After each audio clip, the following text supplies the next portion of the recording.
Ako ang inyong Lolo Pael. At ako naman si Kabanong. At Ito ang aming kwento.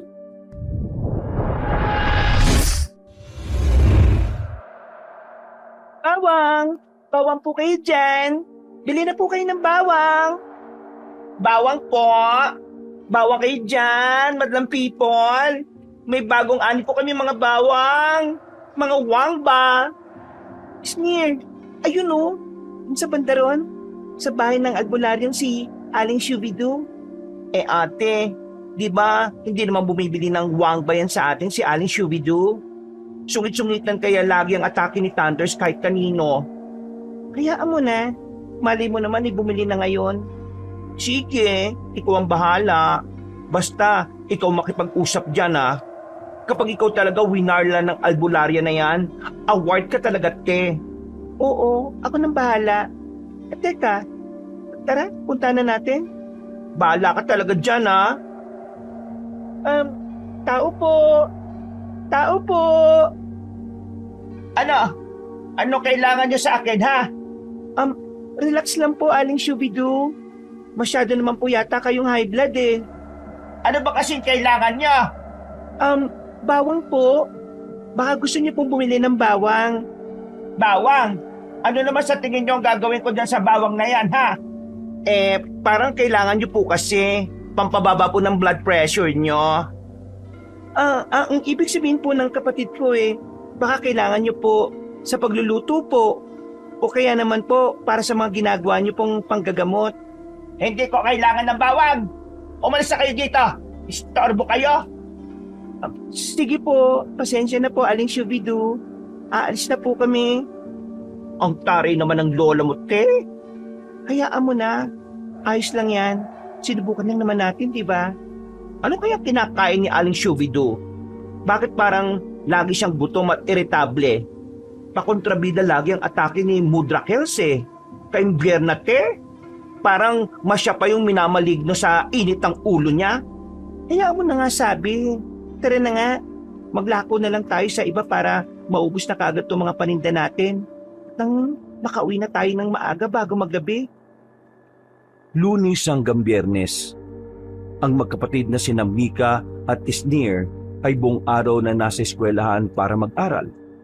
At pagsapit naman ng Sabado at Linggo, sila ay naglalako ng kanilang panindang bawang sa kanilang baryo gamit ang lumang kariton na minanapan nila sa kanilang pinakamamahal na inang si Clarice. Kilala ang kanilang pamilya sa kanilang baryo dahil ang kanilang ina lamang ang nagtatanim ng bawang at pinaparami ito para itinda. Kaya sila lang ang nagtitinda ng bawang sa kanilang baryo. Ngunit sa kasamaang palad, ang kanilang ina ay maagang namatay. Kaya naman, bata pa lamang ang magkapatid ay natuto ng mga ito na mamuhay ng sila lang dalawa ang magkasama. Ayan, tamang-tama. Hapon pa lang at nakauwi na kagad tayo. Kaya nga, te, tamang-tama at meron pang natitirang oras para paggalukay ubi ng lupa at ang maitanim ko na yung mga bagong eklat na wangba para sa susunod na ani natin. Alam mo, Isnir, buti na lang talaga na maana mo kay nanay yung pagiging magaan ng kamay sa pagtatanim. Kapag ako kasi nagtanim, hindi tumutubo yung mga bawang Pero sa'yo, parang ang dali-dali lang. Kasi naman, te, kapag nagtatanim ka, ang dami mong hana sa buhay. Kesyo mainit, masisira ang beauty mo. Arti-artihan ang atake mo, te. Ako, kahit pa Disney princess ang effect ko, carry lang. Okay na magmukhang princess. Basta mabuhay ang ating mga wangba. Ganun. O di ikaw na. Paano ba naman kasi? Ang hirap talaga magtanim Ewan ko ba sa'yo? Ang galing mo magpatubo ng mga bawang. Hindi kaya diwata talaga ako, te. Feeling ko talaga anak ako ng diwata Ako talaga nagmana ng brilyante ng lupa. Gaga, anong brilyante ka dyan? Amoy lupa ka lang, pero hindi ka diwata. Kakapakinig mo yan ng mga drama sa radyo Ay, animal ka. Baka gusto mong paslangin ko lahat ng mga wangba natin. Sige ka. Joke lang, Sisi. Ito naman alam mo naman napakalaga ng mga bawang sa baryo natin Corrected by Dahil kung walang mga wang ba, maglilit pa na sa baryo natin ng mga wang-as. Ha? Wang-as? Aswang? Syunga bells naman to? Ewan ko sa'yo, dami mong alam. Para kay Mika, napakahalaga ng kapatid niyang si Esnir kahit na ito ay isang Becky na hindi tanggap ng iba. Dahil kung tutuusin, ang mga tanim niyang bawang ang dahilan kung bakit protektado ng gusto ang kanilang baryo sa banta ng mga aswang sa buong Capiz. Bukod sa pagluluto, ginagamit ito ng mga kababaryo nila na proteksyon sa kanilang bahay kontra sa mga aswang na gumagala sa buong Capiz. Kaya pinaparamdam niya lagi sa kanyang kapatid ang pagmamahal niya dito kahit ang mga ibang mga kabaryo nila ay hindi pabor sa mga lalaking may pusong babae katulad na lang ng isang grupo ng mga relihiyosong tao na nagtitipon-tipon tuwing linggo sa malayong bahagi ng kanilang baryo. Kapag naglalako ang dalawang magkapatid tuwing linggo, madalas na nakakasalubong nila ang mga leader ng relihiyosong grupo na ito na doon din sa simbahan nakatira. O Mika, Maganda umaga po, Ka Emilio. linggong-linggo naglalako kayo ng mga paninda niyong bawang. Bibili po ba kayo ng bawang, Ka Emilio? Nako, hindi. Hindi kami bibili ng bawang lalo na sa'yo, iho. Iha po. Tsaka, bakit naman po kayo hindi bibili? Baka maging daluyan pa ng kamalasan yung bawang na yan sa mga bahay-bahay namin Ang sabi? Kung alam niyo lang po kung anong pakinabang ng bawang sa baryo natin. Ay nako. Bakit yun naman po nasabing kamalasan? Dahil po ba bakla ang kapatid ko? Ganun po ba? Alam niyo namang kinasusuklaman ang pagiging bakla, hindi ba? Ang sakit nyo naman po magsalita. Kung gusto nyo, sumama kayo sa amin at nang maturuan kayo ng tamang pamumuhay. Kada linggo lang pumupunta ang mga tao sa simbahan dahil malayo ito sa kabahayan, kaya sumama na kayo. Tuwing linggo lang naman. Naku po, kung ganyan lang din po ang pakikitungo nyo sa kapatid ko, wag na lang po. Halata naman pong hindi nyo tanggap ang kapatid ko Mas maigi ang pagtutuwid kesa sa pagtanggap. Huwag mong konsintihin yung bakla mong kapatid. Kaya lalong nalilis ng landas Ang dapat sa'yo, magpakalalaki ka at mag-asawa. Over my dead, delicious, beautiful body, Chusera. Sige na po, aalis na po kami. Salamat na lang po sa magandang pagbati nyo sa amin. Ang ganda tuloy ng hapon namin Uuwi na lang, mambubwisit pa. Sa tuwing natitsyempuan nila na makakasalubong sa daan ang leader ng relihiyosong grupo na yon na si Ka Emilio, lagi niyang pinupuna ang kasarian ng kapatid ni Mika na si Esnir. Pero dahil busog sa pagmamahal ni Mika ang kapatid, kahit gaano ang natatanggap na puna nito ay hindi niya masyadong iniinda. Dahil alam niyang may ate siyang tatanggap sa buong pagkatao niya. Isang araw, meron silang nasagap na balita mula sa kanilang mga kabaryo. Ate Mika, narinig mo na ba yung balibalita na kumakalat? Oo, narinig ko na sa mga tambay kanina. Pinagkwentuhan nila. Ako naman narinig ko sa mga marites nating kababaryo.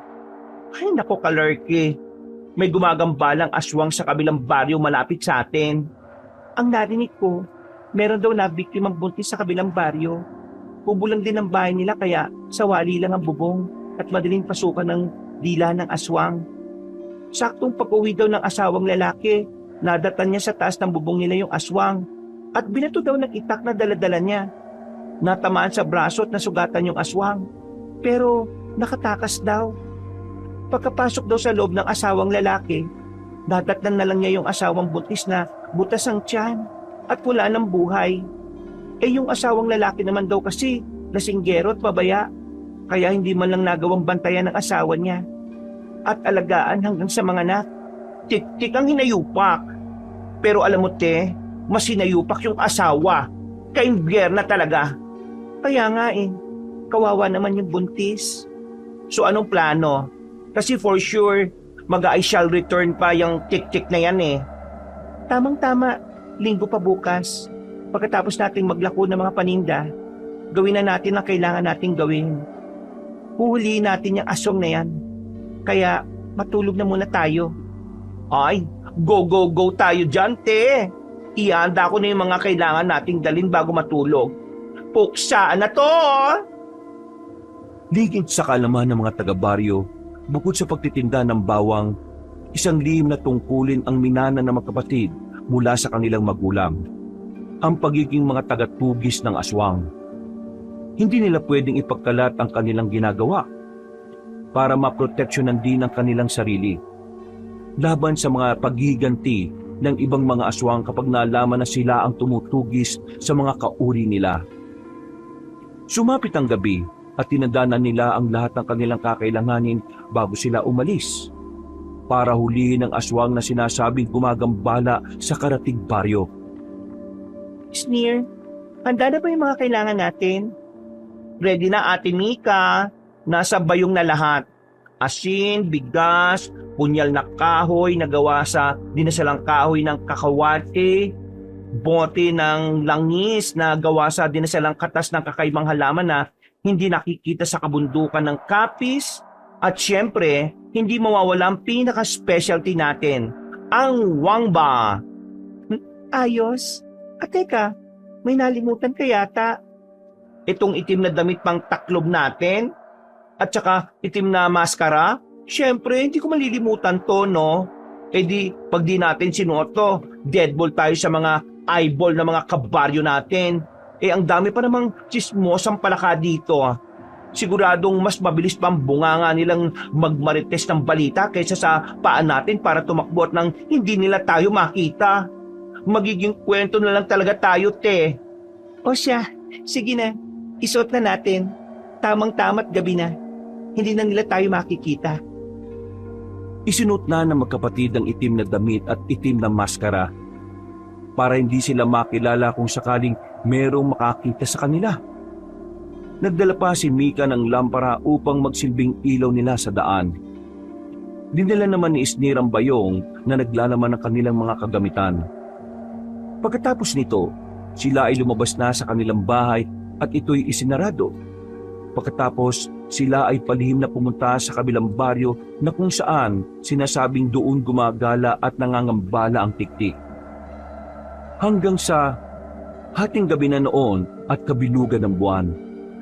Sa kakahuyan sila dumaan na magdurugtong sa kanilang baryo at sa kabilang baryo. Nang malapit na sila sa lugar, inilabas ni Isnir ang bote ng langis para malaman kung merong malapit na aswang sa kanila habang sila ay naglalakad. Ingatan mo mabuti ang bote ng langis, ha? Kapag natapon niya natabasag, wala na tayong paraan para malaman kung may aswang nang malapit sa atin. Eh bakit ba kasi hindi pinasa sa'yo ni nanay ang paggawa ng ganitong klaseng langis eh? Una, hindi din alam ni nanay ang orasyon para gawin yan. Dahil minana lang din niya sa mga naunang tagatugis ng aswang ang bote ng langis na yan. Kaya, ingatan mo yan, ha? O edi wow! Teka, tingnan mo, kumukulo na ang langis. Malapit lang dito ang aswang, te. Papatayin ko ang mga lampara para hindi tayo mapansin ng mga aswang. Pakiramdaman mong mabuti ang paligid, ha. Siguradong nasa kakahuyan lang yan. Eyeball lang ng mga animal na yan. Yan lang ang hindi ko malalatayan. Pero ang buong katawan niya, yari sa akin. Matitikman niya ang hagupit ng isang diwata. Ang ingay mo? Manahimik ka na nga dyan. Charot lang. Masyado kasing seryoso eh. Hindi tayo dapat marinig ng mga aswang para mahuli natin kagad. Ay, ate, tingnan mo, yung langis, lumalakas ang kulo. Oo nga, nakikita mo ba yung kubo na yon? Oo, te. Anong iniisip mo? Malakas ang kutob ko na doon papunta yung tiktik. Kailangan natin siyang mapigilan na mabiktima ang nasa loob ng kubong yon. Tara! Nilapitan ni Mika at Isnir ang kubo at nagtago sa halaman habang inaabangan na lumabas ang tiktik. Patuloy sa pagpulo ang bote ng langis, kaya naman nasisiguro nilang malapit lang sa paligid ang aswang na kanilang huhulihin. Ilabas mo na yung mga bigas at datisalan ko na para may palibot na natin sa paligid ng kubo nang hindi mapasok ng aswang ang bahay. Eto, te, at kapag pinangkanan niyang lumapit sa kubo, masasaktan to sa pagakbang sa bigas. Kapag umari na siya ng bonggang-bongga sa sakit, sasabuyan ko naman ng asin para hindi makapag-anyong animal ang gaga at hindi makatakas. At siyempre, ang pinakamabisa sa lahat, bawang. Kapag nasabuyan mo na ng asin, hahagisan ko nitong dinikdik na bawang sa ulo para mawalan ng lakas ang aswang. At ako na ang chuchugi gamit ang punyal na kahoy na gawa sa dinasalang puno ng kakawate. Sige, kung handa na ang lahat, isagawa na natin ang plano. Si Mika ay nagdasal at nagsalita sa ibang lengguwahe habang nasa kanyang kamay ang mga bigas. Nang matapos ang kanyang dasal, hinipan niya ito at kuminang. Nang masiguro na nila itong may bisa na sa tulong ng orasyon, palihim nilang binudburan ng paligid ng kubo. Nang matagumpay niya itong nagawa, bumalik siya sa pinagtataguan nila para antayin ang aswang na lumapit sa kubo. Ngunit lumipas ang 1 oras ay wala pang dumarating na aswang. Kahit na ang langis ay patuloy pa rin sa pagkulo. Sinyalis na may malapit na aswang sa lugar na kanilang pinagtataguan. Kaya sila ay nagsimulang magtaka. Bakit ang tagal naman lumabas ng tik-tik, te? Oo nga eh. Pero nakakapagtaka kasi hindi tumitigil ang langis sa pagkulo. Ibig sabihin, nandito lang yung aswang. Nagtatago din ba yung aswang? So ano to? Tagu-taguan ang atake natin? Teka, alam ko na. Bakit nga ba hindi natin naisip kanina? Na ano? Inaantay natin ang aswang na magpakita para pasukin ang kubo. Pero baka wala sa labas ang aswang. O kung gano'n, nasaan? Nasa loob. Ibig sabihin, kaya kanina pa kumukulo ang langis eh. Dahil ang kubo na yan na inaakala natin bibiktimahin ng aswang eh, ang mismong tinitirhan niya? Tama. At kailangan nating masiguro. Tamang-tama naman, te. Napalibutan natin yung kubo ng dinasalang bigas. Kung tama nga ang feeling mo na aswang ang nakatira diyan sa kubo, pag sinubukan niyang umi-step by the step sa bigas na pinalibot mo, ay award talaga yan, te. Wagi talaga sa aray yan. At pag nangyari yon, mapapatunayan natin true lalo ang hinala mong itsuserang tekla nga ang nakatira dyan. Ay nako ate, ang bright-bright mo doon. Alam ko na, kailangan ko magpanggap na buntis. Parang feeling ko, te, mas effective sa akin yung ganap-ganapang jaunties. Anong ikaw? Ako na, magmumukha ka lang na lasinggerong malaki ang tiyan. Aray anong ganap ko? Ikaw kunwari yung asawa ko. Yak, kadiri, te. Isnira, huwag ka na maarte dyan. Ano ba yan? Asawa ang atake ko eh. Galaw dalaga ako. Hindi makilos lalaki ka muna. Kahit ngayong gabi lang. Ay, sige na nga. Matapos lang tong gabing to. Hinubad nila ang kanilang itim na maskara, pati ang itim na telang pantaklob sa muka. Itinago muna nila ito sa damuhan para hindi sila paghinanaan. At magmukhang simpleng taga-baryo lang. Lumapit sila sa bahay at kumatok sila sa pinto. Maya-maya pa ay bumukas ito at hinarap sila ng isang lalaking nasa edad 40. At napansin nila na meron itong benda sa braso. Magandang gabi po. Magandang gabi naman. Bakit nandito kayo sa kakahuyan? Anong kailangan niyo? Mag-asawa po kami. Buntis po ako pero 2 buwan pa lang po. Pauwi na po sana kami sa baryo eh. Pauwi na kayo? Bakit dito kayo papunta sa kakahuyan may kalsada naman doon sa baryo? At gabi-gabi na naglalakad pa kayo. Buntis ka pa. Ba't mo pinalalakad yung asawa mong gabi-gabi na? Pasensya na po. May binisita lang kami dito sa malapit sa baryo nyo. Bakit kayo kumatok dito sa kubo ko? Anong kailangan nyo? Yung aso po kasi namin, dito po sa kakahuyan tumakbo eh. Kaya po inabol namin at dito po nagawi. Nasa na yung aso nyo? Wala naman ako nakikitang aso na kasama nyo Yun nga po. Nahulog po sa bangin malapit lang dito. Hingi po sana kami ng tulong. Kung pwedeng samahan po ninyo kami para makuha namin yung aso namin. May alam akong bangin sa di kalayuan pero wala naman akong narinig na asong umiiyak o kumakahula. Sigurado po ba kayo?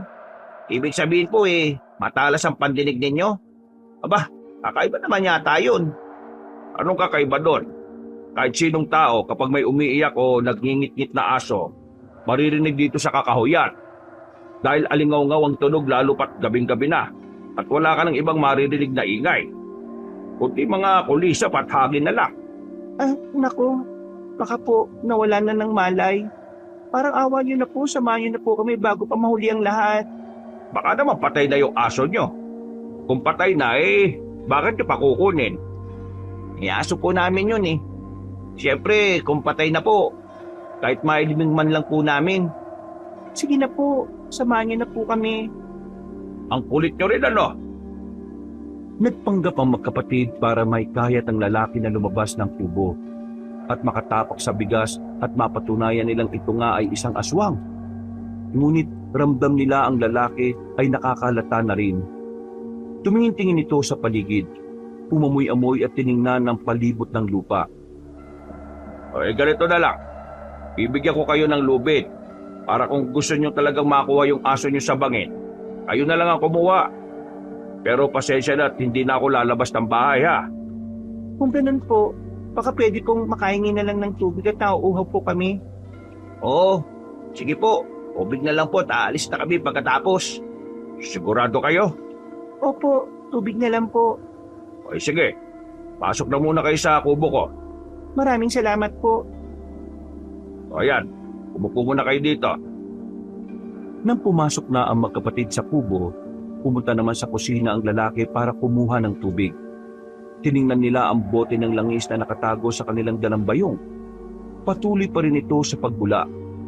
Dahilan upang lalong tumindi ang kanilang hinala na aswang nga ang lalaking kausap nila.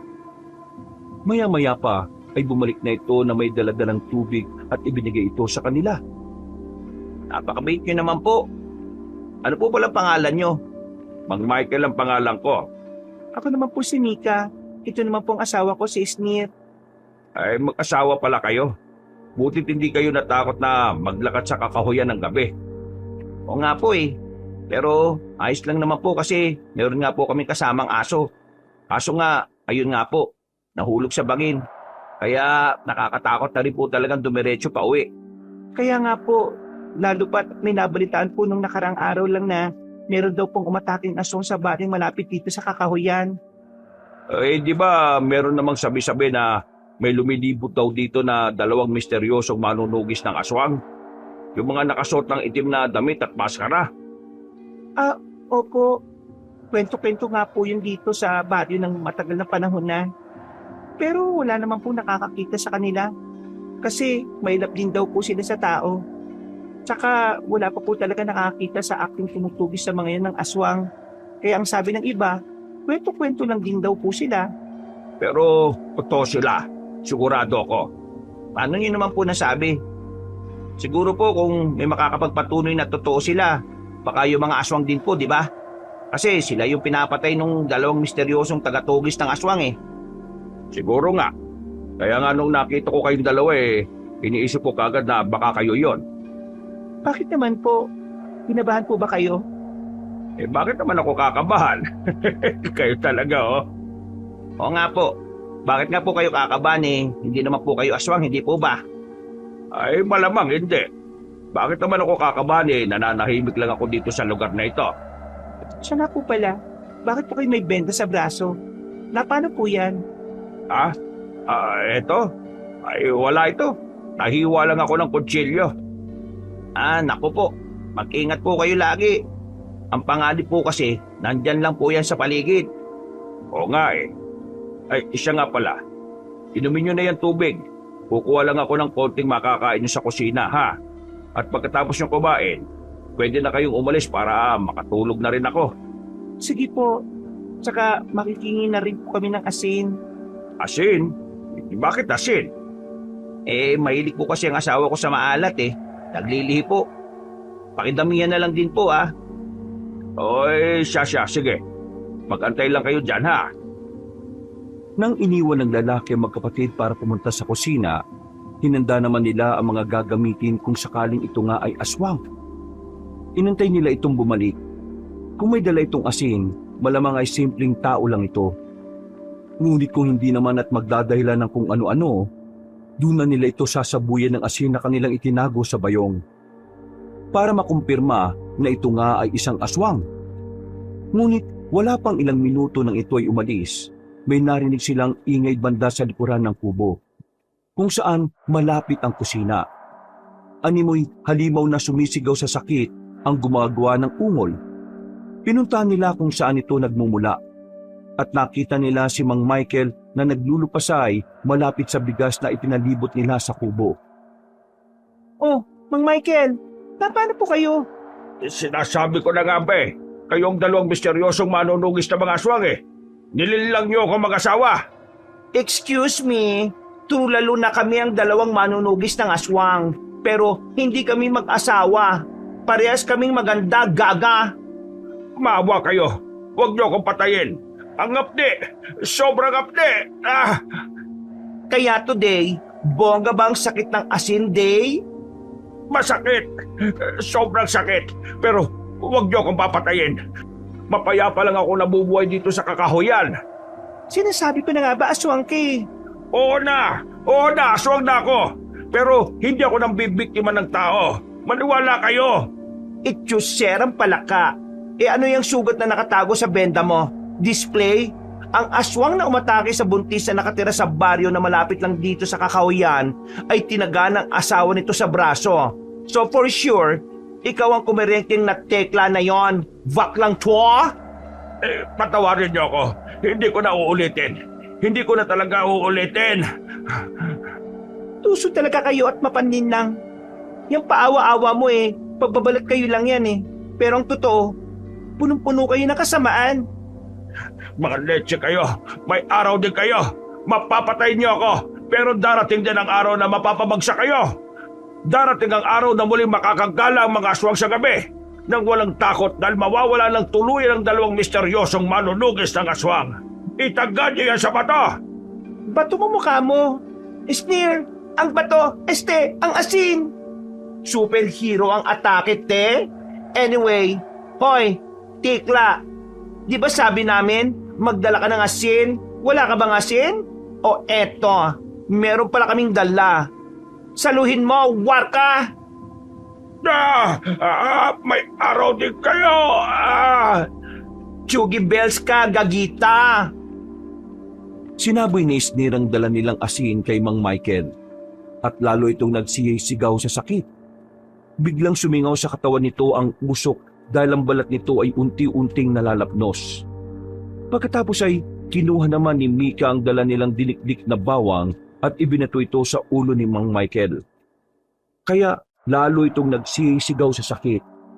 Walang ano-ano'y sinugod ni Sneer ang naghihingalong aswang habang hawak-hawak niya ang punyal na gawa sa kahoy ng dinasalang puno ng kakawati. Itinarak niya ito sa dibdib at sa huling sandali, sumigaw ng malakas ang aswang. Pagkatapos ay tuluyan ng nalagutan ng hininga. Unti-unti itong naagnas at nagiging abo dahil binudburan pa nila ng asin. Ngunit bago ito tuluyang maging abo, napansin ni Sneer ang tato sa gitna ng pulso nito. Pagkatapos ng lahat, ang magkapatid ay umuwi na sa kanilang bahay at nagpahinga. Lumipas ang gabi at sumapit ang kinabukasan. Magandang umaga, Sisi. Mas maganda pa ako sa umaga, te. Ay naku, ang aga-aga. Siyempre, no, ganda-gandahan tayo ngayon. Katatapos lang natin maging Amazona kagabi Marami pa talagang aswang na nagtatago dito sa Capiz. Hindi talaga sila nauubos. True, Labels. Katulad na lang nung aswang na si Mang Michael. Alam mo, parang pamilyar siya sa akin Ay, mga ganong mukate, mga mukhang syokoy, hindi ko natatandaan. Pero alam mo, te, may napansin ako sa kamay niya habang pinagmamasdan ko Habang unti-unti siyang nagiging abo. Ano yun? May tattoo siya sa pulso. Parang letter A na simbolo. O ano naman ngayon kung meron siyang tattoo na yon? Wala lang. Maganda Napansin ko lang. Bakit ba? Ewan ko sa'yo. Ang labo mo kausap. Kala ko naman kung ano Pero alam mo, te, bilib din ako sa'yo. Bakit naman? Kasi kung ako, namana ko kay nanay yung galing niya sa pagtatanim at pagpapatubo ng bawang. Ikaw naman, namana mo kay nanay yung galing niya sa pagtugi sa mga aswang. Siyempre, alam nga namang ganda-gandahan lang tayong dalawa sa pagtugis. E di wala tayong napala. Taray, tagapagtanggol ang peg ng ate ko. Kaya pantay lang talaga tayong dalawa. Ikaw, ganda-gandahan lang sa pagtatanim ng mga bawang. Ako naman, ganda-gandahan lang sa pagtugis ng aswang. True. Di ko talaga mag-gets ko yung mga dasal-dasal ni nanay eh. Mas kabisado ko pa yung lingwahe namin mga Becky kaysa sa mga orasyon na yan. Ang sakit sa ulo. Alam mo, buti na nga lang talaga na ituro niya sa atin lahat bago siya nawala. Kaya ngayon, tayo ang nagtutuloy ng din na tungkulin ng angkan natin sa bawat henerasyon. Ang pagprotekta ng ating baryo bilang mga lihim na tagatugis ng aswang. Correct ka dyan! Kaya nga kahit gusto kong maging Disney princess na lang araw-araw mas pinipili kong magbungkal ng lupa at magtanim kahit na nagmumukha ng maskulado yung braso ko. Alang-alang sa tungkulin na iniwan sa atin ni nanay para sa baryo natin. At least, ako sa pagtugis ng aswang, ikaw naman sa pagtatanim ng bawang. Ganern! Parang hinati lang ni nanay yung kakayahan niya sa ating dalawa Kaya, huwag mo kong iiwan ha. Kung hindi, rarampahan ko lang yung mga aswang. Pero hindi ko sila kayang labanan mag-isa At huwag mo rin akong iiwan. Baka mamaya may matsyempohan kang lalaki sa baryo natin. Makipagtanan ka pa. Ay, sorry na lang sila. Kahit manligaw pa sila sa akin, hindi ko sila sasagutin. Pwera na lang talaga kung borta ha. Char! Dahil sa mga nilalako nilang bawang, sigurado silang protektado ang kanilang baryo at hindi makakapasok ang mga aswang para sila'y gambalain.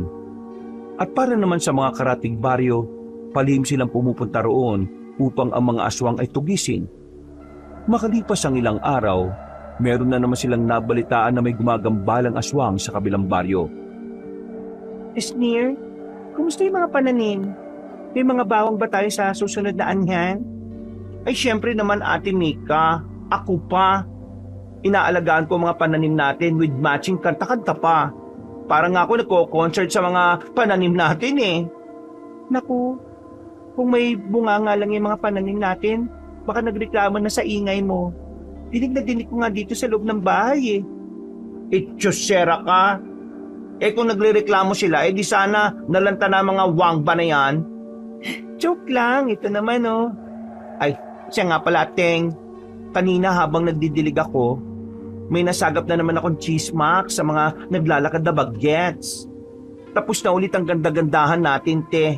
May rumarampa na namang aswang sa kalapit baryo. Parang napapadalas na to die. Teka, ibig sabihin, may isa pang tiktik sa kalapit baryo? True!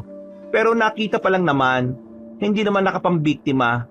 So, meron pa tayong chance na matsurbang chararat na tikla. Alam mo, naawa talaga ako sa mga kalapit na baryo natin. Bakit naman, te? Kasi dahil sa paglalako natin ng bawang, kampante tayo na walang makakapasok na aswang dito sa baryo natin. Okay, tapos? Pero ang madalas naman na ginagambala, yung mga kalapit na baryo natin. Kung pwede lang na makapaglako din sa kanila. Pero dito pa lang sa baryo kasi natin, ubus na kagad yung mga bawang Okay lang yon, te. Di ba nga, pinuntahan naman natin sila ng palihim bilang mga tagatugis ng aswang. Paano kung dumating ang isang araw na hindi na natin magampanan ng tungkulin natin? Ateng, ang nega mo today ha? Ako nga, halos di na ako maka-aura sa mga poging kabaryo natin para lang magampanan yung tungkulin natin Hindi mangyayari yon. Sneer, nag-aalala lang ako sa mga nabibiktima. Kung pwede lang na wala nang mamatay dahil sa mga aswang Kung kaya lang natin na unahan talaga sila bago makapambiktima. Ate, tagatugis ka lang ng aswang. Hindi ka tagapagligtas ng sangkatauhan. Ang OA mo sa part na yan ha. Ang ibig ko sabihin, hindi mo maiiwasan yan. Mukha lang tayong diwata sa ganda pero tao lang rin naman tayo. Sa bagay, may point ka naman. O sige, mamayang gabi, kailangan natin huliin ang tik-tik na yan. Go! Pero sana wag na tayo magpanggap na mag-asawa ha. Please lang, kakasukta eh. Ewan ko sa'yo, dami mong girl. Lumapit ang gabi at muli silang naghanda upang manghuli ulit ng aswang sa kalapit baryo. Dinala ni Esnir ang bayong na naglalaman ng kanilang mga kagamitan at muling nagsuot ng itim na damit at itim na maskara. Pumunta sila sa kalapit na baryo upang pugisin ang sinasabing aswang na gumagala dito. Ngunit hindi pa sila nakakalapit sa kabilang baryo. Sa kanilang paglalakad sa kakahuyan ay meron na silang nakitang lalaki na tumatakbo at para bang humihingi ng tulong. Tulong! Tulungan niyo ako! Hinahabol ako ng aswang! Tulong! Ay, te, ang pogi ni kuya, oh. Ikaw talaga, tulungan na lang natin. Akin na yung bigas, dadasalan ko. Oh, eto, oh. Tulong! Tulungan niyo ako, parang awa niyo na!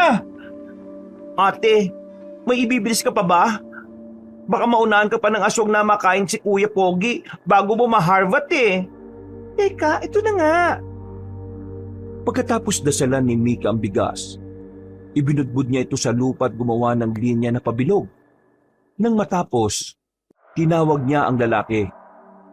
Hoy kuya, dito, pumunta ka dito. Ha? Ano? Ang sabi ko, pumasok ka dito sa bilog na linya. Bilisan mo. Ano? Pumasok dyan sa linya? Kuya, tanga-tangahan o bingi-bingihan. Pumunta ka na dito, dali. Ito na. Dali-daling tumakbo ang lalaki at tumalon papasok sa linyang bilog na gawa sa mga dinasalang bigas. Ngunit sa pagtalon nito, nabangga nito si Mika dahilan upang ang itim na maskara ay tumilapo ng malayo, palabas sa bilog na linya. At pareha silang natumba sa loob ng nakapalibot na bigas. Aray ko, ano ba? Ay, pasensya na.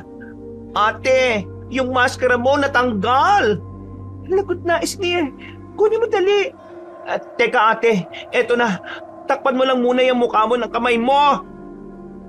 Tinakbo ni Esnir ang itim na maskara na tumilapon sa malayo. Ngunit napahinto siya nang makita ang isang tiktik na nasa tabi ng maskara. Napakapayat nito na may maitim at tuyot na balat. Ang mga pangil nito ay parang pangil ng aso at kapansin-pansin ang mahahabang dila nito. Ang mga mata nito ay nangingitim at nanlilisik.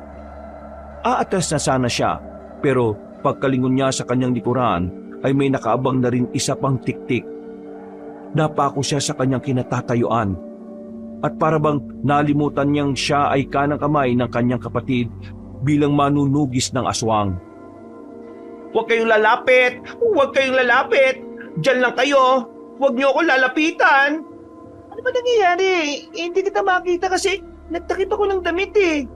Yung kasama mo, kukunin na sana yung maskara mo pero napapalibutan siya ngayon ng mga aswang. Ano? Lumabak ka, Esnir! Anong gagawin ko, te? Anong gagawin ko? Yung asin! Ilabas mo ang asin! Walang ano-ano'y bigla na lamang sinugod ng dalawang tiktik si Esnir at dinambahan ito. Dahilan upang ito ay matumba at tumilapo ng lahat ng mga kagamitan nila na nasa bayong. Ang asin at bawang ay nagkalat sa lupa at ang bote ng langis ay nabasag at natapon ng laman. Pagkatapos ay bigla siyang kinagat ng mga aswang sa braso.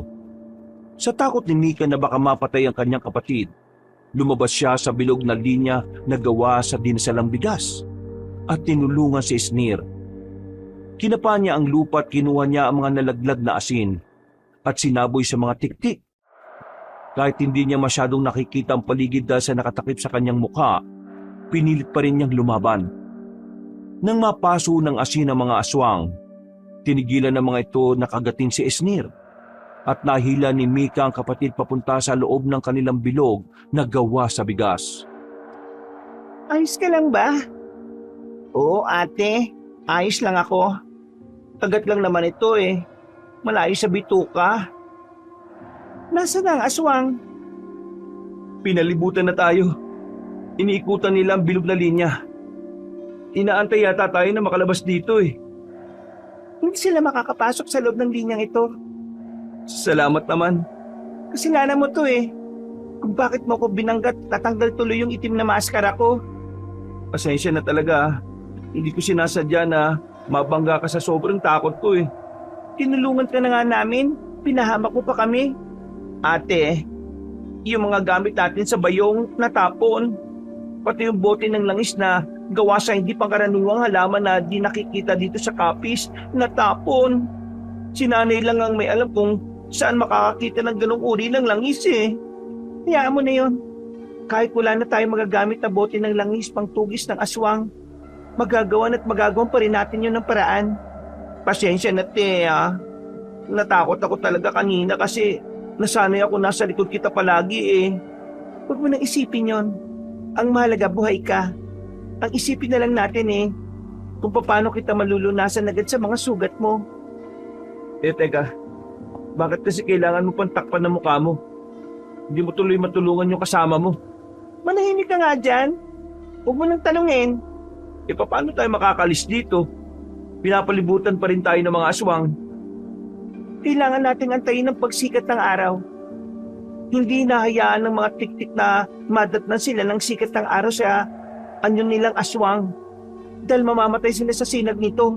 Kaya aantayin natin ang pagsikat ng araw. Pero kaya pa ba ng kasama mo? Carry lang. Buhay pa naman ako eh. Malayo sa bituka.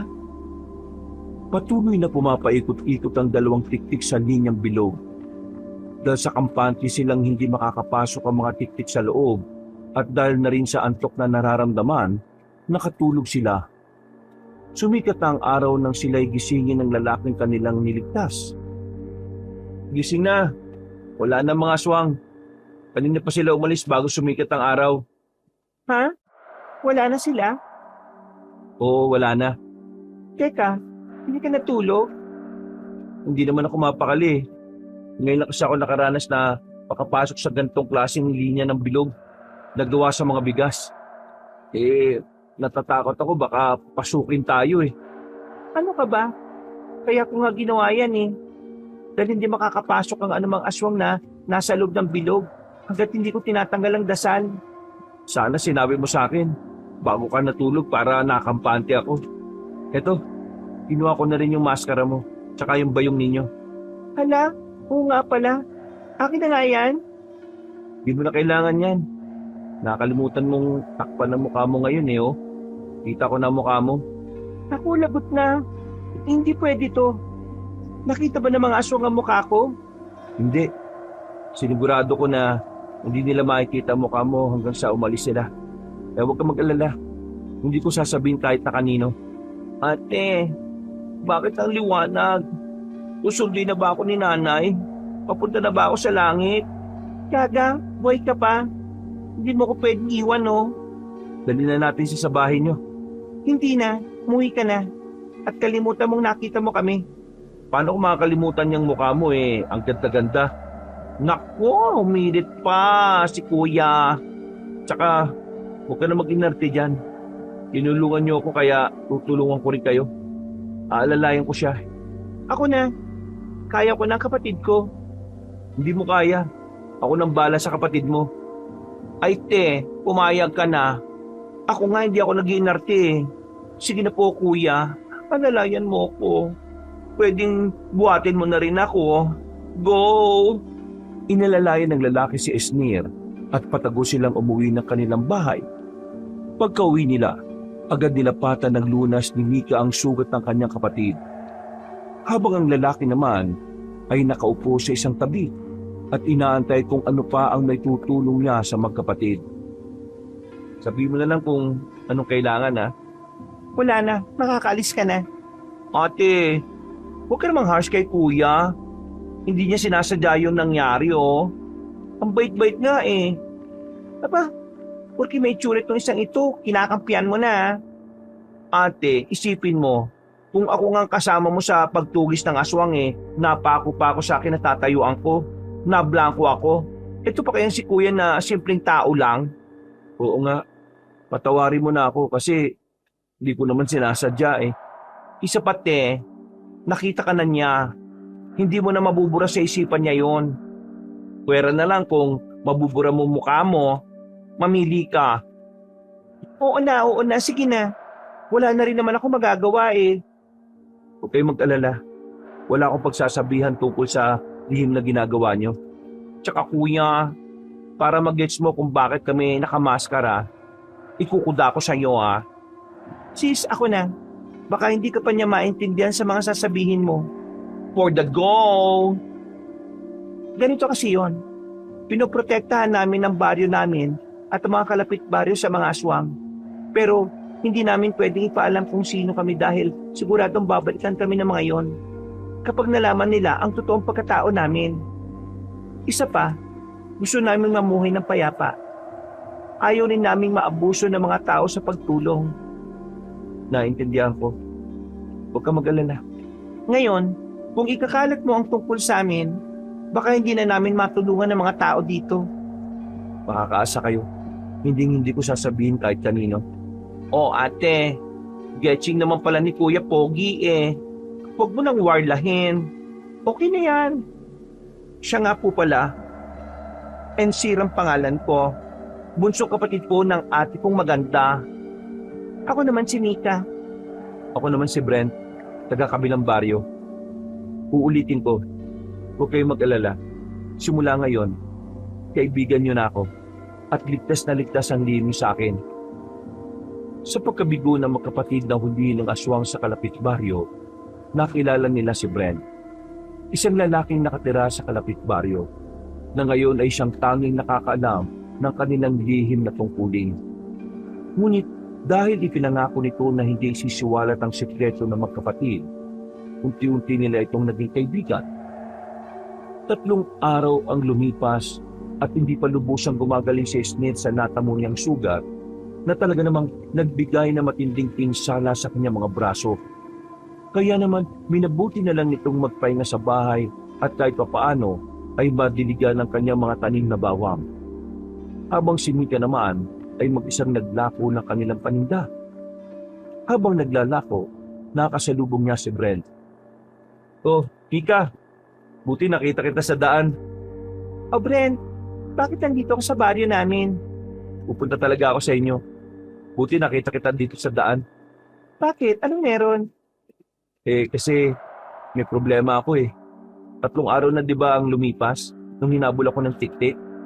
Oh, anong meron? Hindi ko alam kung bakit pero ginagambala ako ng mga aswang sa pamamahay ko. Pinasok nila ako sa loob ng sarili kong bahay. Yung 2 tiktik na humahabol sa akin, sigurado kong sila din yun eh. Pero paano ka nakaligtas? Pinatay ko yung kandila na nagsisilbing ilaw sa bahay ko. Tapos, binuksan ko yung bintana sa kwarto ko. Nagtago ako sa ilalim ng kama para isipin nila na lumabas ako ng bahay at tumakas. Pero baka hindi ko nakayanin kung babalikan nila ako eh. Baka balikan nila ako at hindi tigilan hanggat hindi nila ako napapatay. Hindi ko alam kung bakit nila ako ginagambala eh. Kakaiba yan. Kasi ang mga aswang, lumalabas sila at gumagambala sa mga baryo dahil lang sa pagkain. Wala nang iba. Ang lagi lang pinupuntiryan ng mga tiktik ay mga buntis. Kaya nagtataka rin kami ng kapatid ko kung bakit kayo nahabol ng mga yon. Sa kakahuyan ng gabi na madaanan ka namin. Yun nga rin ang pinagtataka ko eh. Hindi naman ako mukhang buntis. Sige, tutulungan kita. Mahihirapan lang talaga kami ngayon dahil wala kaming bote ng langis para malaman agad kung may aswang sa paligid. Pero tamang-tama dahil inaasahan natin na maaaring bumalik ulit sa iyo ang mga aswang. Sasama kita sa bahay mo. Titingnan natin kung babalikan ka ulit nila. Maraming salamat talaga, Mika. Mamayang gabi, susunduin kita sa inyo. Sige, pero bago yon, samahan mo na lang muna akong maglako ng paninda kong bawang. Tamang-tama at wala si Esnir. Hindi pa ba siya gumagaling? Hindi pa eh. Masakit pa rin ang braso niya. Pero kaya niya nang magdilig ng halaman namin kahit papano. Ayan, tamang-tama, nandito ka para ikaw ang magtulak ng kariton. Sige ba? Akin na. Ako na magtutulak. Tutulungan kita maglako. Ayan, sige tamang-tama. Natukin natin tong bahay na to. Bahay yan ng masungit na albularyan si Aling Shugidu eh. Masungit? Parang nakakatakot naman ata na pagbentahan ng bawang yan. Hindi yan. tingnan natin ang galing mo sa pagbibenta ng bawang. Sige na nga, bahala na. Tao po! Tao po! Aling Shubidoo! Tao po! Ah, bawang na naman. Sinabi na, Bili na po kayo ng bawang, Aling Shubidoo. kailangan niyo po ngayon. Himala! At iba yata ang kasama mo. Opo. May sakit po kasi yung kapatid ko ngayon eh. Mabuti naman at hindi mo kasama. Naiirita talaga ako sa kapatid mong yan eh. Napaka-kerengkeng. Akala mo naman babaeng maganda. Grabe naman po kayo sa kapatid ko. Mabait naman po siya eh. Kaya naman po pala kayo high blood lagi pag dumadaan kami. Dahil sa kapatid ko. Pagpasensya niyo na po yun. Masayain lang po talaga yun. O siya, sige. Buti at may kasama kang gwapong binata. Pabili nga ako ng isang supot. Oh, isang supot daw, gwapong binata. Magbalot ka na dyan ng bawang, no? Sige. Sige po. Ito na po yung isang supot, oh. Ay, salamat, iho. Pagkatapos silang pagbentahan si Aling Shubidoo, patuloy silang naglakad ni Brent at nag-usap at nagkaroon ng pagkakataong magkakilala ng mas mabuti. Alam mo bang, lagi talaga ako napunta dito sa baryo niyo dati. Dito nga rin alam bakit ngayon ko lang kayo nakita ng kapatid mo eh. Oh, anong ginagawa mo dito? Bakit ka laging pumupunta? Inimbitahan kasi ako ng tropa ko na dumalo doon sa simbahan na dinadaluhan niya. Teka, parang alam ko yan ah. Ang leader ba niya na si Ka Emilio? Oo, yun nga, si Ka Emilio. Kaya pala hindi tayo nakikita. Hindi naman kasi ako dumadalo dun eh. Kahit na anong yaya sa akin ni Ka Emilio. Kasi hindi ko gustong tabas ng dila ng leader niyo na yun eh. Lalo na kapag pinupunan niya yung kapatid ko. Alam mo sa totoo lang, ilang buwan lang din akong sunod-sunod na dumalo. Pero simula nang nagturo na sila ng kakaibang katuruan, unti-unti na akong tumiwalag. Yung turo nila. Yung una, maayos pa eh. Pero bigla siyang nagturo sa amin na dapat ang mga lalaki daw mag-asawa na kaagad. At buntisin daw namin ang buntisin yung mga asawa namin. Kasi mahalaga daw ang pagmamahalan sa paningin na may likha. Kaya pala, lagi niya kinukot ka sa Ismir na sinasabihan na magpakalalaki at isama sa simbahan nila. Kasi gusto niya mag-asawa yung kapatid ko at bumuntis ng babae. Di ba paano palalakihin yung mga bata kung mag-aanak ng marami? Yun nga, ito nga ang pinakakakaiba sa katuruan nila. Ayos lang daw na buntisin ng asawa lagi. Dahil pwede naman daw ipalaglag ang bata. Napakahayop naman ng ganong katuruan. At ito pa, bilang mag-asawa na miyembro ng kanilang grupo, lahat ng ipapalaglag na bata dadalhin daw sa simbahan nila at doon ililibing para maging malinis daw ang konsensya ng mag-asawa. Kakaiba yun ah. Matagal na kami dito sa baryo pero ni minsan, hindi ko narinig ang ganyang balita tungkol sa kakaibang katuruan ni Ka Emilio. Hindi lumalabas yan sa grupo dahil yun ang pinakakauna-unahang batas ni Ka Emilio. Kung ano ang katuruan sa loob, hindi dapat ipagsabay sa mga hindi kaanib. Isa pa, gustong-gusto din ng mga mag-asawang miyembro para magawa nila ang kalayaan nila na hindi dumami ang anak nila. Nakakilabot naman yon. Mas masahol pa sa hayop yung gawain nila.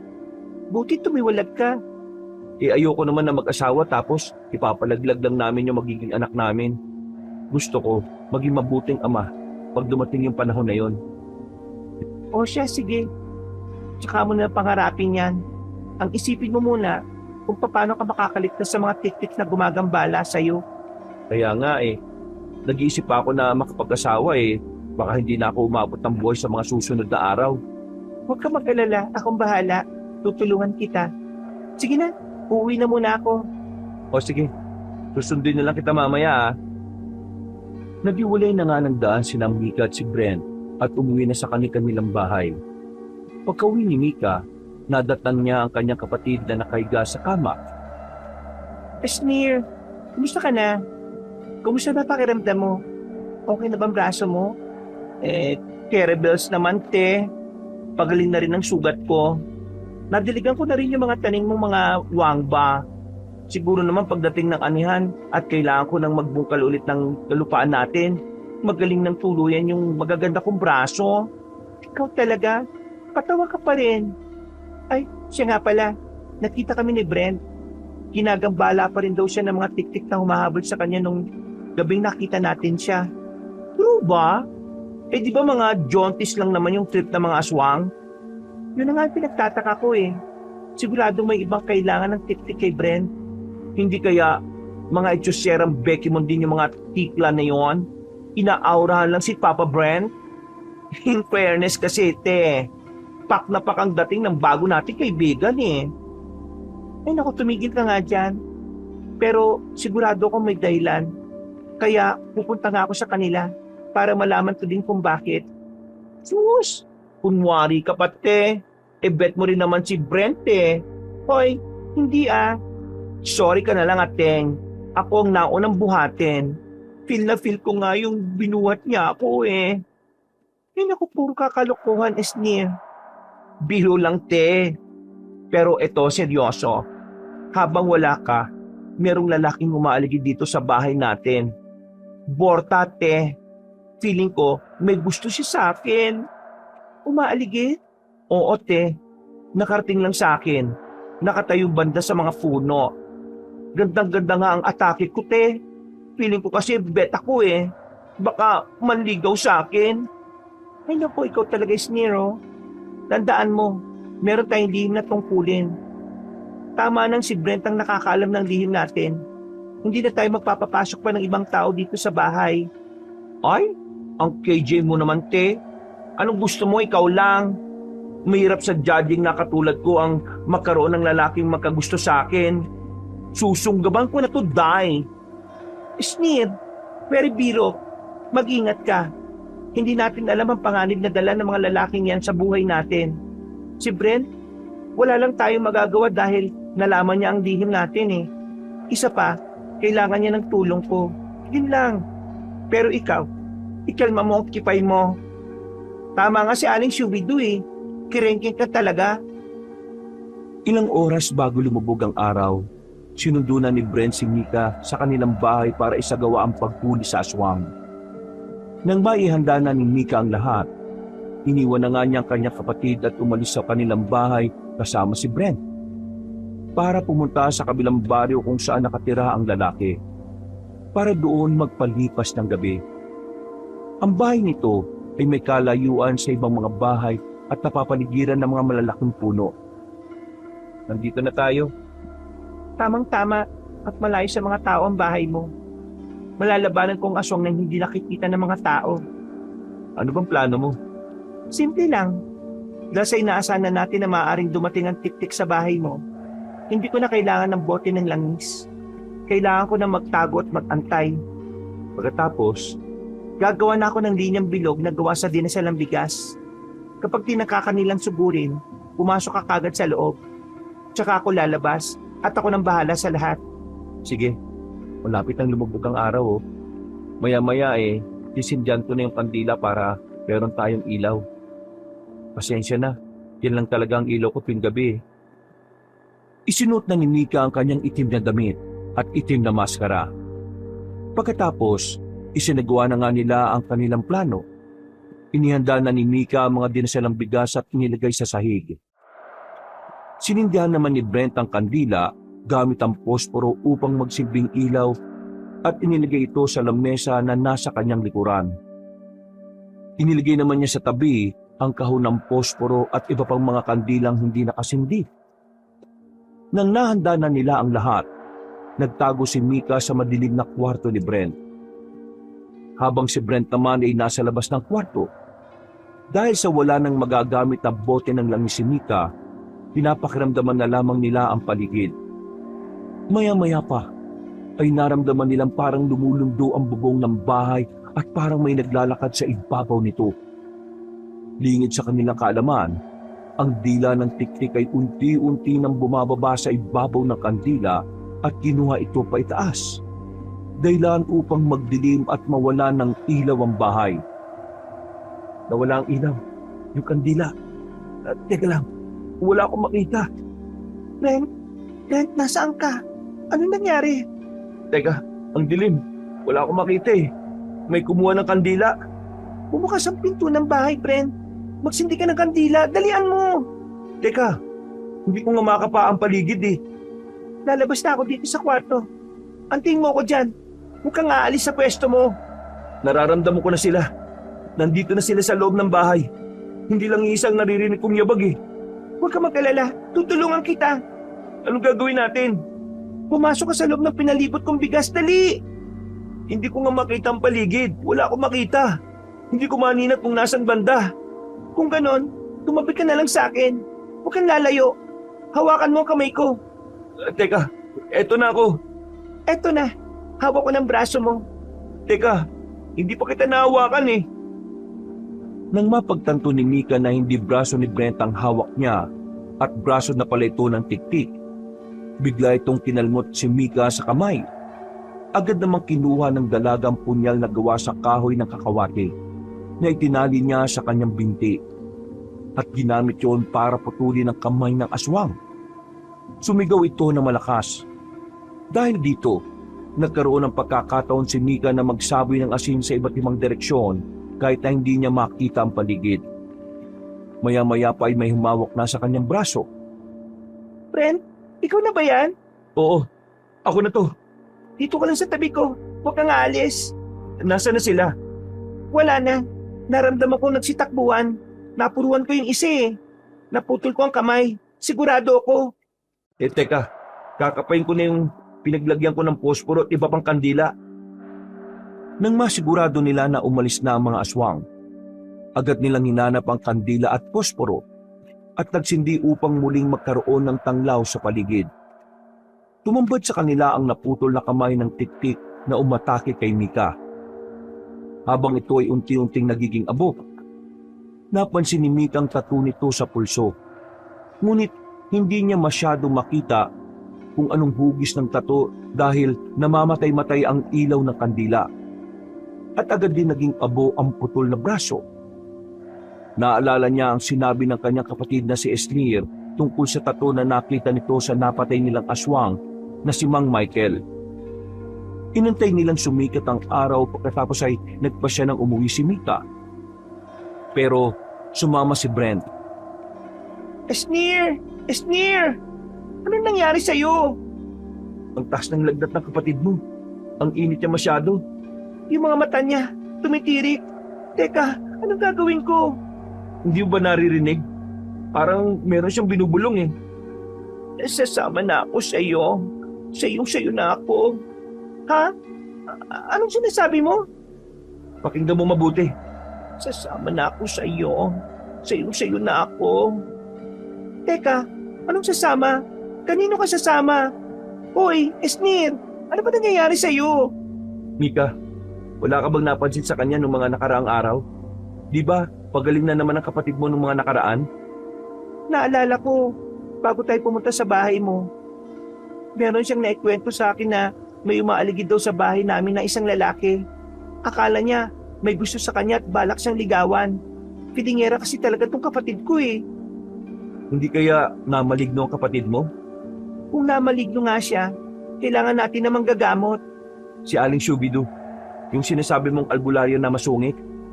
Ang kaso, naiirita kasi yun dito kay Esnir eh. Baka hindi yung pumayag na gamutin ang kapatid ko. Huwag ka mag-alala, akong bahala. Dali-dali silang pumunta sa bahay ng albularya upang pakiusapan ito na pagalingin si Esnir. Si Brent ang nakiusap sa babae, kaya kahit na anong inis nito sa kapatid ni Mika, ay pumayag ang albularya na gamutin si Esnir. Tuloy po kayo sa bahay namin. Nasaan na ang kerengkeng mong kapatid? Ayan po, nasa kama lang po. Hindi na po kasi talaga namin alam kung anong gagawin namin sa kanya eh. Pasalamat ka, nakiusap itong gwapong kasama mo. Maraming salamat po talaga, Aling Shubidu. Pagalingin po ninyo ang kapatid ni Mika. Salamat po na marami, Aling Shubidu. Simulan niyo na po ang gagawin niyo sa kapatid ko. Sige, magsisimula na tayo. Una, kailangan ko malaman kung ano ang gumagambala sa kapatid mo. Kumuha kayo ng planggana na may maligamgam na tubig, kandila at posporo. Kumuha nga si Mika ng mga sinabi ng albularya at ibinigay ito sa matanda. Nang maiabot na ito sa kanya, hinawakan ng albularya ang kandila. Sinindihan at itinapat sa ibabaw ng plangganang may maligamgam na tubig. Nagdasal ito ng orasyon habang ang isang kamay naman nito ay nakahawak sa noo ni Esnir. Nang ang kandila ay unti-unting nalulusaw at pumapatak sa malgamgam na tubig na nasa planggana, ito ay nagkaroon ng hugis. Maligno! Ginagambala ng maligno ang kapatid mo! Siguro nga po, dahil may naikwento po siya sa akin na may nakikita siyang lalaki na umaali-aligid sa kanya. Sa dinami-rami ng makakakursunada sa kapatid mo, maligno pa! Unti-unting kinukuha ng maligno ang espiritu ng kapatid mo. Kapag tuluyang mailayo ng maligno ang espiritu sa katawan niya at naputol ang manipis na sinulid na nagdudugtong sa pagitan nito, mahihirapan na ito makabalik at makatuluyan ng mamatay ang katawang lupa niya. Ibalik po ninyo ang espiritu ng kapatid ko. Parang awan niyo na po. Sila po ang may kakayahan na magpalago ng mga pananim namin na bawang. Kung mawawala pong kapatid ko, siguradong mawawalan po ng bawang dito sa baryo natin. Hindi pa nakakalayo ang mga ito. Kaya sigurado akong bababawi pa natin ang espiritu niya. Kung ganon, paano po? Kailangan ko ding maglakbay sa espiritual na dimensyon para makuha ko sa maligno ang kapatid mo. Pero meron tayong problema. Ano po yun? Ang paraan para mabawi ko ang kapatid mo ay ang mahawakan niya ang kamay ko para maibalik ko ang kanyang espiritu sa kanyang katawan. Pero hindi ba't naiinis din sa akin ang kapatid mo? Siguradong hindi siya sasama sa akin. Kaya kailangan mo sumama sa espiritual na dimensyon. Ikaw ang hahawak sa kanyang kamay. Sige po, sasama po ako. Ano pong gagawin natin? Maghahawak-hawak tayo ng kamay. Hawakan mo ng kanang kamay mo ang kaliwang kamay ko. At hawakan mo naman ng kaliwang kamay mo ang kanang kamay ng kapatid mo. Habang hawakan ko naman ng kanang kamay ko ang kaliwang kamay ng kapatid mo. Ako po, ano pong gagawin ko? Yakapin mo lang ako, iho. Po, kasama po ba talaga yun sa kailangang gawin? Hindi naman. Sige, wag na lang. Maupo ka na lang dyan at bantayan mo kami. Sige po. Mika, pumikit na tayo at magdadasal na ako. Nang pumikit si Mika at Aling Shubidu, tanging sinasambit lang na dasal ng albularya ang kanilang naririnig. At nang sinabi ng albularya na sila ay dumilat na, nagulat si Mika sa kanyang nakita sa paligid. Aling Shubidu, nasaan na po tayo? Bakit ang dilim? Tapos, may mga hamog sa ibabaw ng lupa. Nasaan ang bahay? Bakit tayong dalawa na lang ang nandito? Ang espiritu natin ngayon ay naglalakbay na dito sa espiritual na dimensyon. Huwag na huwag mong tatanggalin ang kamay mo sa pagkakahawak sa akin. Kapag bumitaw ka, maliligaw ka at hindi ka na makakabalik. Maliligaw ka at hindi na makakabalik ang espiritu mo sa iyong katawan. Paano po natin hahanapin ang kapatid ko? Napapansin mo itong nakalutang na mahaba at manipis na telang sinulid na papunta sa kawalan? Opo, nakikita ko nga po. Yan ang nagdurugtong sa pisikal na katawan at espiritual na katawan ng kapatid mo. Kailangan natin itong sundan para maabutan natin ang maligno na kumuha sa kanyang kaluluwa. Sige po, tayo na po. Nagsimula na maglakad ang dalawa sa kawalan. Madilim at puno ng hamog ang lupa. Ang tanging ilaw lamang na nagbibigay liwanag sa kanila ay ang liwanag na nanggagaling sa manipis na sinulid na bakas ng espiritu ni Esnir. At sa hinaba-haba ng kanilang paglalakad, nakita nila ang maligno na nakahawak sa kamay ni Esnir habang sabay na naglalakad. Nang maramdaman ng maligno na may sumusunod sa kanila ni Esnir, ito ay tumingin sa likod at tinitigan sila Mika ng masama. Nakita nila Mika at ng albularyang si Aling Shubidu ang itsura nito. Ito ay mistulang payat na taong merong pulang balat at may itim na mukha. Ang buhok nito sa ulo ay maninipis na parang panot. Mahaba at malaki ang ilong na parang butas-butas at ang mga mata ay parang mata ng ahas na nagmumula. Esnir! Kapatid ko! Hoy, ate! Ano ginagawa mo dito? Halika na, bumalik ka na dito. Layuan mo ang malignong yan. Eksahirada ka, te. Jowa ko to, no? Esnir naman. Hindi mo ba nakikita yung itsura ng kasama mo? Maligno yan. Anong maligno? Jowabel ko kaya to. Palibasa, ikaw may brand ka na eh. Hayaan mo na lang ako lumigaya, no? Mika, nasa ilalim ng kadiliman ng maligno ang kapatid mo. Hindi niya alam ang tunay na nangyayari at hindi niya nakikita ang anyo ng maligno na nakikita natin. Kailangan kong basagin ang bumabalot na kadiliman ng espiritu niya para makita niya ang tunay na anyo ng maligno. At kasama mo pa talaga si Aling Shubidoo, ha? Tatarayan lang din ako niyan eh. Nagsimulang magdasal ang albularya ng isang makapangyarihang orasyon. Dahil sa pagkakataong ito, hindi nadadaan sa pakikipag-usap at pakikipagkasundo ang maligno.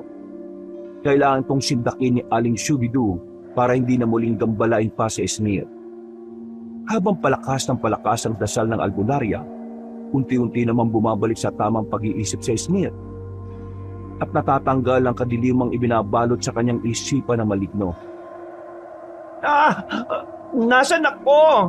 Bakit ako nandito? Anong lugar to? Esnir, bitiwan mo ng kamay niyang katabi mo. Maligno. Hayop ka. Niloko mo ko. Akala ko bortang jobel ka. Mukha kang adik, alimal. Esnir, dito. Tumakbo ka sa akin. Hawakan mo kamay ko. Ate! Dali, hawakan mo kamay ko. Ate! Nang mahawakan ni Esnir ang kamay ng kapatid niya na si Mika, nanumbalik ang kanilang mga espiritu sa kanilang katawan at nakabalik na sa pisikal na mundo. Matagumpay nilang nailigtas si Esnir na parabang hinang-hina sa layo ng nilakad ng kanyang kaluluwa. Esnir, buti nakabalik ka. Pinag-alala mo ko. Ate, sorry ah. Tubig. Kailangan natin ng tubig.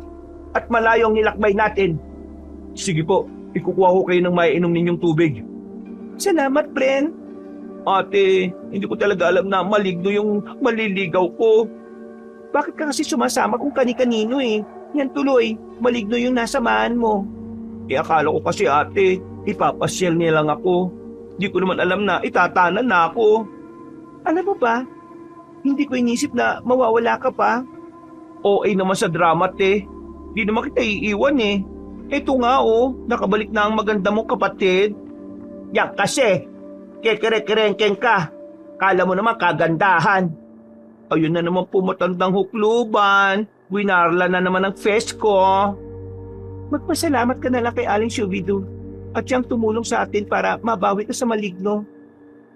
Salamat po ah. Sige na po, bati na po tayo today. Basta sa susunod, pwede ba? Kung magpapaligaw ka, sa tao naman, wag naman sa kamukha mo. Ay, Diyosera. Oo na po, bait-baitan muna ang atake ko ngayon sa iyo, Aling Shubidoo. Dahil ikaw ang tagapagligtas ko ngayon. Char! Pero, pwera biro po. Maraming salamat po talaga, Aling Shubidoo ha. Simula ngayon, di na po kita wawarlahin. Basta po, huwag ka nang ma-high blood sa akin lagi ha. Oo na. Ayaw ko rin namang makitang mag-isa ang ating Mika mo na naglalako ng paninda niyong bawang. Kawawa naman. Mas maigi nang makita kitang kasama ng ate mo kaysa mag-isa siyang nagtutulak ng kariton niya. Sige na, magpalakas ka ngayon ha. Opo, salamat po ulit. Oh, eto na po yung mga tubig niyo. Salamat Brent at uhaw na kami. Ang tagal naming naglakad sa spiritual na mundo eh. Matagal? Di halos wala pa kayong 1 minuto simula nang pumikit kayo eh. Magkaibang daloy ng oras sa pagitan ng spiritual at physical na mundo. Ang isang araw sa spiritual na mundo ay maaaring 1 minuto lang dito sa ating physical na mundo. Ganun po pala yun. O siya, uminom na po muna kayo ng tubig. Pagkatapos na magpahinga ang lahat, nagpaalam na rin si Aling Shubidoo at umalis na.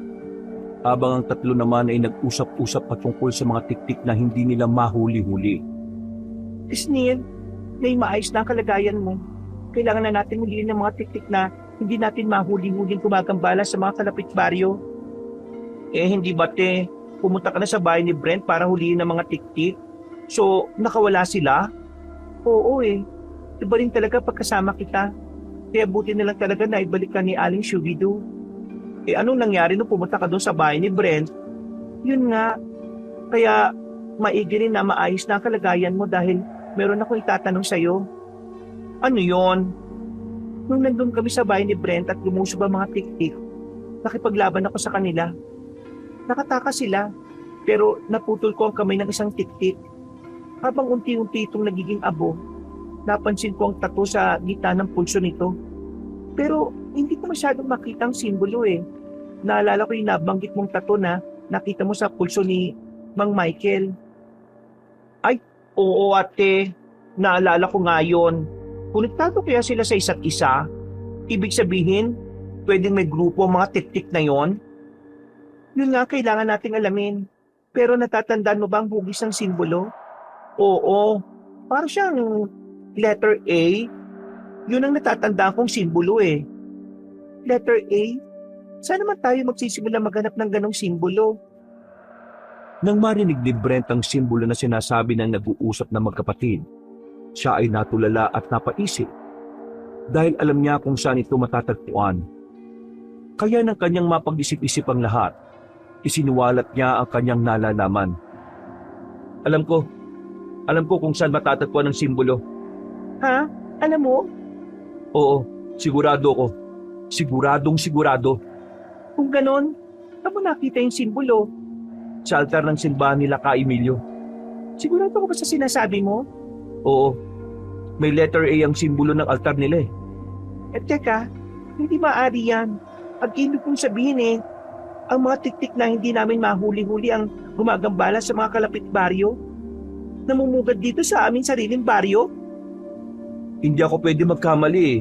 Kung parehas ang simbolo na nakita nyo sa mga pulso ng mga tik-tik at ang simbolong nakita ko dati sa altar ni Ka Emilio, ibig sabihin, ang mga leader ng simbahan ng mga tik-tik na gumagambala sa mga kalapit baryo.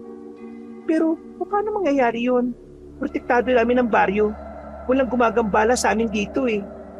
Ate, naalala ko yung sinabi ni nanay dati. Hindi gagambalain ng mga aswang ang baryo na kanilang pinamumugaran. Isa pa, ngayon ko lang naisip, kaya pala ayaw bumili ni Ka Emilio ng mga paninda natin na bawang. Ang buong akala ko dahil sa itinuturing niya akong malas. Pero yung pala, siya ang may dala na kadiliman dito sa baryo natin. Isa siyang mapanlinlang na ahas. Ngayon, naintindihan ko na kung bakit ako ginagambala ng mga tik-tik. Kahit hindi naman ako buntis. Ano sa tingin mo ang dahilan? Di ba nakwento ko sa'yo?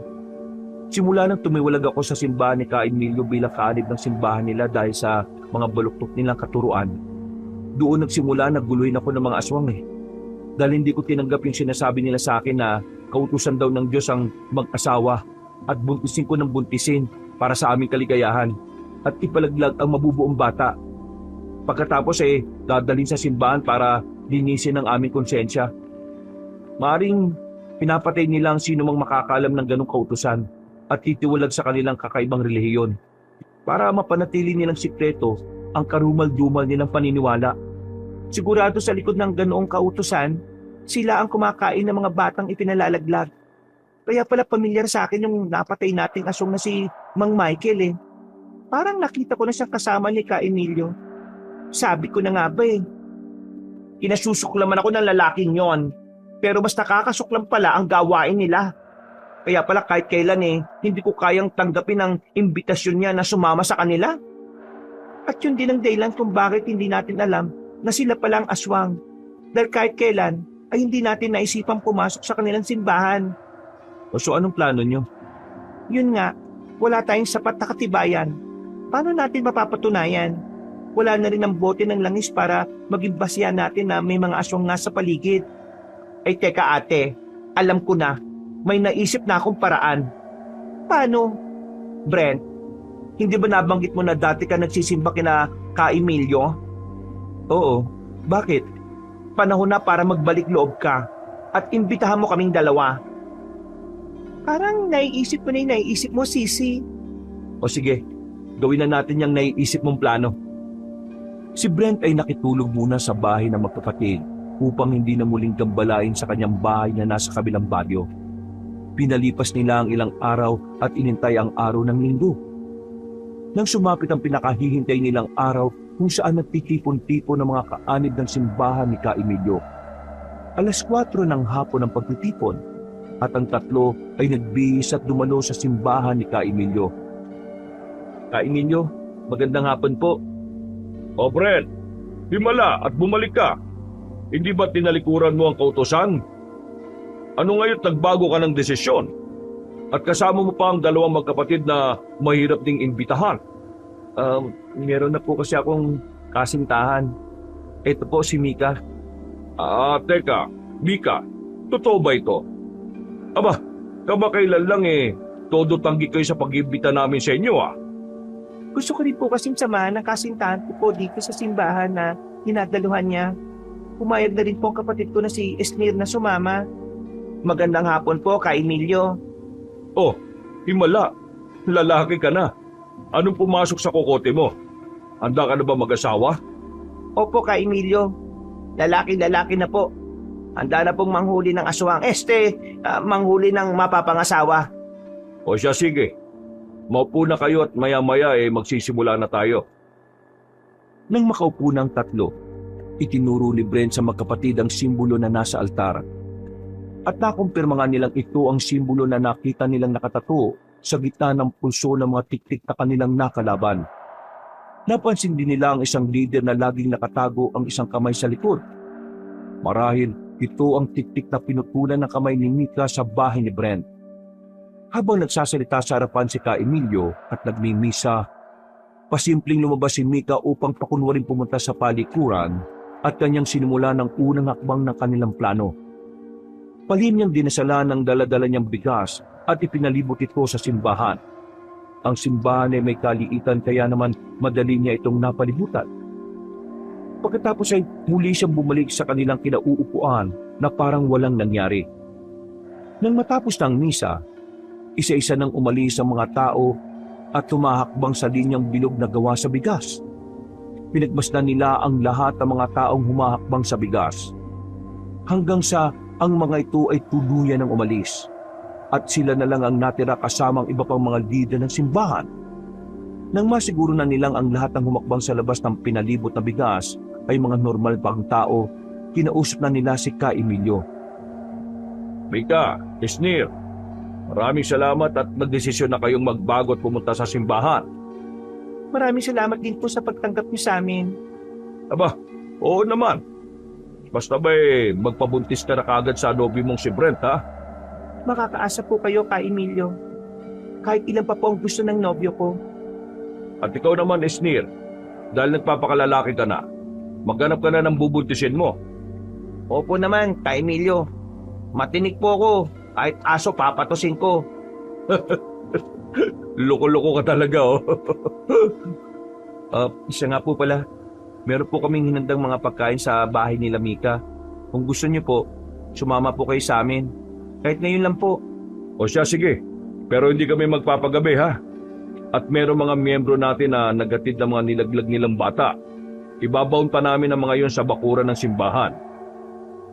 Lumabas na ng simbahan ng tatlo. Inaantay na sumunod ang mga lider ng simbahan kasama si Ka Emilio. Ngunit nang sinubukan ng mga itong humakbang sa bigas, sila ay tumalsik paloob at nagsimulang maglupasay sa sakit. Sakit! Punyemas! Ano pa problema, Ka Emilio? Bakit po tila hindi pa kayo makalabas sa simbahan? Iyang orasyon na yan. Yan ang orasyon na ginagamit ng dalawang misteryosong manunugis ng aswang na pumutol sa kamay ng isang naming kasamahan. So true love best ang espekulasyon namin sa inyong mga tsararat. Kayo nga ang mga tiklang rumarampas sa mga kalapit baryo. Mga animal kayo! Kayo ang dalawang manunugis ng mga aswang. Kayo ang pumatay sa isa sa mga kasama namin tiktik na si Mang Michael na naninira sa kakahuyan. Kayo ang pumutol ng kamay ng isa kong leader dito sa pinagtataguan naming simbahan. Paano nyo nalaman ang tungkol sa amin? Paano? Dahil sa simbolo na nakalagay sa altar nyo, na siyang nakatatak sa mga pulso ninyo. Hayop ka, Brent. Dapat talaga matagal ka na namin pinatay simula nang tumiwalag ka. Nilinlang nyo kami! Nilinlang nyo kami! Kayo ang manilinlang. Ang buong akala namin, mapayapa ang baryo namin dahil protektado to ng mga nilalako namin bawang. Pero dito pala kayo namumugad, mga aswang. At sa bawat pagkutya nyo sa akin bilang bading, sa bawat pagsasabi nyong kasuklam-suklam ako, kayo pala ang puri na salot dito sa baryo? Mawa kayo sa amin. Pakawalan nyo kami dito sa loob ng orasyon mo. Hindi na kami mambibiktima ng mga tao. Kaya nga gumawa kami ng katuruan patungkol sa paglalaglag ng mga ipinagbubuntis na bata. para yun na lang ang kakainin namin imbis na mambiktima ng mga buntis sa ibang baryo. Maging ang katuruan nyo ay hindi nyo dapat itinuturo sa mga inosente mga tao dito. Nilalason yung isip nila eh. Tinuturo nyong ayos lang ang kahalayan habang kinikitil nyo ang mga buhay ng mga sanggol na dapat sana mabubuhay dito sa mundo. Sneer, akin na mga asin at bawang. Eto na ate. Humanda na kayo. Matsutsugin na kayo mga eksehiradang tikla na gumagambala sa mga baryo. Lalo ka na, Kainilyo! Dahil wala na ang normal na taong miyembro ng simbahan at nakalayo na ang mga ito, walang nakakarinig ng mga nangyayari. Sinabuyan ni Mika ng asin at bawang ang mga tiktik na napulong sa pinalibot niyang bigas sa simbahan. Nang ang mga ito ay hindi na makatayo at hinang-hina sa sakit na dulot ng mga sinaboy na bawang at asin ni Mika, inilabas niya ang punyal na gawa sa dinsalang kahoy ng puno ng kakawati at isa-isa silang sinaksak sa dibdib. Sila ay unti-unting naging abo at nilipad ng ihip ng hangin. Walang bakasang naiwan sa mga ito. Kapag nalaman ng mga taga-baryo na wala nang leader ng simbahan na to, ano mangyayari? Sa sobrang layo ng simbahan na to, tuwing linggo lang sila nagpupunta. May isang linggo pa para malaman nilang wala nang tinuturing nilang leader ng simbahan na to. At kapag pumunta sila dito sa simbahan, wala sila makikita ang bakas ng mga ito dahil nagiging abo ang mga tiktik kapag namamatay. Hindi nila maiisip na krimen ang nangyari dahil walang magiging pruweba. Kung ganon, dito na rin magtatapos ang panlalason nila sa utak ng mga tao. Dahil wala nang leader ng kanilang reliyosong grupo na nagtuturo ng maling paniniwala sa kanila. At wala nang gagambalang tiktik sa mga baryo. Isa pa, kung dumating man ang pagkakataon na may dumayong tiktik sa lugar natin, humanda sila sa kamandag ng ganda naming magkapatid. Ang makabugera kaya ang atake namin, di ba te? Tara na nga, umuwi na nga tayo. Ikaw naman, Brent, wala nang gagambala na tiktik sa'yo. Makakauwi ka na. Pero siguro, pwede naman kitang gambalain, di ba? Ha? Anong ibig mong sabihin? Gambalain ng ligaw. Eksahirada! Umuwi na muna tayo. Doon na tayo maglandian. Naiirita ako ha. Ay teka, makapaghanap nga ulit ng maligno. Hoy, tumigil ka nga dyan, Sneer. Tara na nga. Sabay mo na lang ituloy ang sasabihin mo, Brent. Lumipas sa mga araw at nalaman na nga ng mga tao na wala ng tao sa simbahan na kanilang pinupuntahan.